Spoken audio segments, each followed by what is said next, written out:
Shabá. O Shabá é o quarto mandamento de Hashem, Êxodo 20, versículo 8 a 11. Hashem criou o mundo em 6 dias e descansou no 7º, ordenando-nos que descansássemos também. Começa no pôr do sol de sexta-feira e termina no pôr do sol de Shabá, ou de sábado. É um dia muito especial e importante, pois além de estarmos nos agraciando na presença do Altíssimo e aprendendo das Santas Escrituras, ou a palavra de Hashem, é o dia de alegria e descanso, onde as famílias também se reúnem. A Majestade do Sábado, por Rabino Dr. Davi Argues, traduzido por Yuri Rodrigo de Camargo. Por muito tempo da minha vida estive em um ambiente que aclamava o domingo como dia de Senhor e como o sábado. Certa vez, o meu bondoso avô tentou estabelecer o domingo como um dia santo de forma séria, proibindo jogos e a leitura de coisas divertidas, o que realmente era feito antes dos tempos da televisão em sua casa. Entretanto, isso não deu muito certo, e alguns membros da família não concordaram, talvez pela bondade do Altíssimo, pois a restauração e a aproximação dos Yehudins viriam até nós. Em todo caso, o domingo nunca me pareceu um dia santo para nós. Era especial somente porque nos vestíamos muito bem e fazíamos do ato de ir à igreja algo grandioso. Fora isso, me lembro do domingo apenas como um dia qualquer. Não me entenda mal. Eu aproveitei a minha infância adorando desde cedo, mas eu procurava praticar a comunhão com o Altíssimo todos os dias. Domingo não era um dia em que houvesse mais da presença de Hashem em minha vida do que em qualquer outro dia da semana. Quando eu cresci e segui o meu chamado ao ministério e busquei uma instrução mais elevada, eu aprendi sobre todas as supostas razões por que o 7º dia, o Shabat, tinha sido mudado para o domingo. Eu tentei aceitar esta linha teológica. Era indiferente. Em 20 anos de ministério protestante, eu nunca tinha pregado um sermão sequer a respeito da validade do domingo como sábado. Mas eu, na verdade, não acreditava nisso no fundo do meu coração. Muito cedo em meu ministério, eu aceitei pela fé que o Criador do Universo nunca muda como sua palavra declara. Malaquias 3:6. E essa doutrina contraria tudo sobre o trabalho de nosso Criador. Finalmente percebi que sua palavra não somente criou todas as coisas, mas também permanece viva, mantendo tudo o que foi criado. Colossenses 1:16 a 17. Tudo no tempo da criação está interligado e assim continua por Hashem. Se com o sábado fosse diferente, essa afirmação não seria válida. Mas a criação do Shabá, do sábado, no 7º dia, está completamente ligada à criação do sol, da lua, das estrelas, da vegetação, dos animais e da humanidade. O cancelamento do sábado colocaria em dúvida a fidelidade de Hashem. A doutrina da anulação do Shabá zomba da fidelidade de Hashem. Junto com a criação material, Hashem criou o tempo, e tempo foi mais uma de suas criações especiais. Quando ele fez o 7º dia da criação um dia de descanso dos demais dias de trabalho, em um dia dado à humanidade como presente de descanso, Hashem estabeleceu uma determinação de tempo. Ele determinou a santidade do tempo.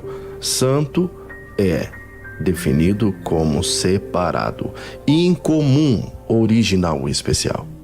Os corpos celestiais, como o sol, a lua, marcam o tempo físico, mas o Shabá estabelece o tempo da santidade de Hashem, o que significa o seu controle sobre todo o tempo. O Shabá dá também à humanidade um presente especial, que é ser permitido juntar-se ao santo descanso de Hashem, enquanto ele descansa no 7º dia. Os animais não possuem a possibilidade de descansar no Shabá.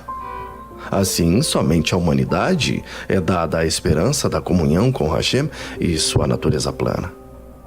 Pois Hashem deu o seu santo dia para que a humanidade possa conhecê-lo e deleitar-se. O que compartilhei é apenas a ponta do iceberg. Ainda é o bastante para que qualquer um saiba, sem dúvida alguma, que nem o domingo, nem qualquer outro dia pode se transformar no Shabá. Primeiramente, Se alguém pudesse realizar a substituição do Shabá, deveria fazê-lo executando o substituto da mesma forma que deveria ser executado o substituído. Deve-se, ao menos, saber o que está se substituindo. Pense em uma equipe de beisebol que decida substituir um arremessador por outro. A equipe não colocará um goleiro de futebol no seu lugar, mas deverá substituir um arremessador por um outro arremessador, ou pelo menos por alguém que saiba lançar uma bola de beisebol.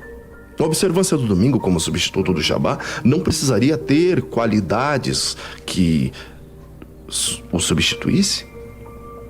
Por que não ensinam que assim deve ser o domingo para que tenha alguma qualidade de Shabá? Por que o domingo não é honrado pela maioria daqueles que dizem observá-lo? Mas a principal pergunta é: por que o Shabá não é observado ou não é honrado pela maioria dos crentes? Mentira 1. Primeira mentira: nós não precisamos de um Shabá somente para descansar. Alguns dizem que nós não precisamos de um Shabá para descansar, e isso não é verdade, pois nossos corpos precisam descansar, e mesmo que não precisassem, o Shabá não é baseado em nossa necessidade, porque Hashem não descansou porque estava cansado, mas sim para apreciar o seu trabalho. Por acaso o Criador não quer mais ter a sua criação apreciada? O fato é que em Yehudins, ou em Hebreu 4:9, diz: portanto, resta ainda um dia de repouso, Shabá, para o povo de Hashem. O Messias disse que é o Senhor do Shabá, em Matitiahu, Mateus 12:8. Visto que ele mesmo é o mesmo ontem, hoje e sempre, ele é Elohim da vida e não da morte, então é completamente natural o Shabá existir hoje. Podemos também pensar o seguinte: se Hashem não mantivesse a sua promessa a respeito da criação do Shabá, teríamos que nos preocupar a cada manhã se o sol iria ou não nascer. Eu ouço alguém dizer: mas o Shabá foi feito para o homem. Disse bem. Por isso o Altíssimo deu-lhe um presente de si mesmo, uma parte de sua própria santidade. E não esqueça, os dons e os chamados de Hashem, eles são irrevogáveis. Romanos 11:29. Assim, esta afirmação somente prova a continuação do Shabá. Então outros dirão: bem, se o Shabá ou o sábado é um presente, eu posso fazer com ele o que eu quiser. Mas eu diria a essa pessoa: você não seria nada sábio jogando qualquer presente de Hashem fora? Faça com os outros o que você gostaria que fizesse com você. Quantas vezes você fez algo para alguém que ama, mesmo sem ver algo em troca? Por que alguém que ama a Hashem não iria querer ser amado por ele? Mentira número 2.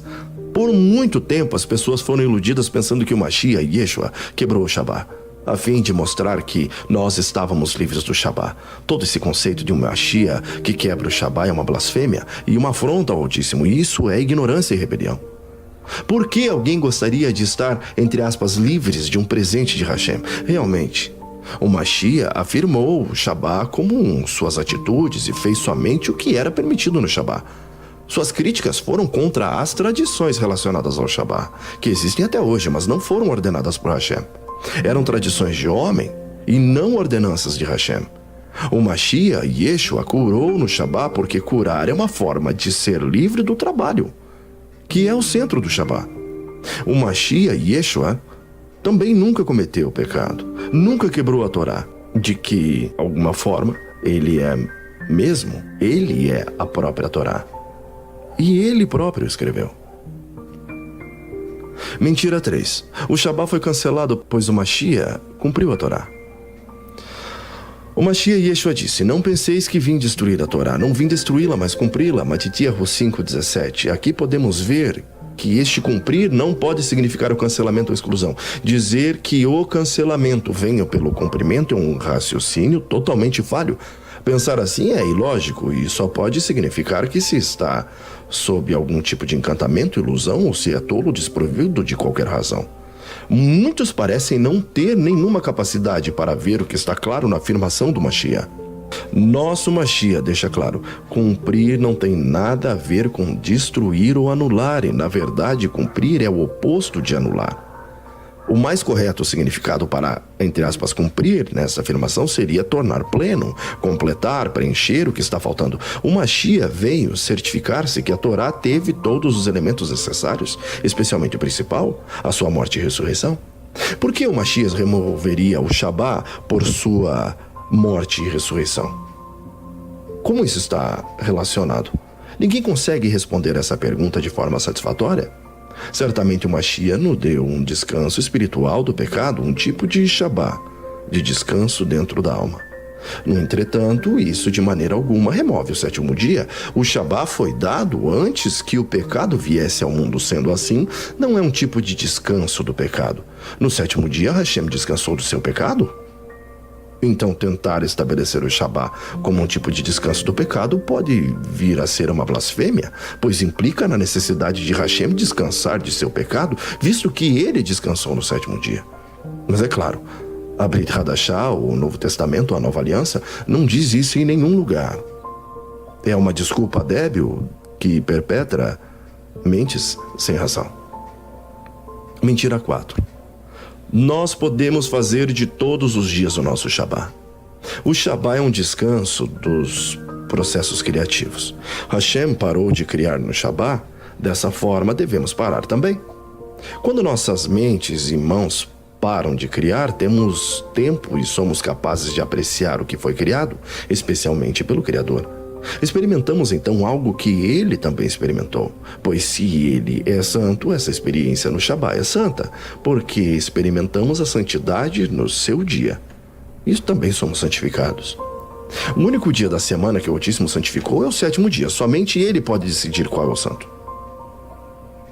Não importa o quanto tentemos, nós não podemos tornar um dia santo, porque a santidade não depende de nossas ações.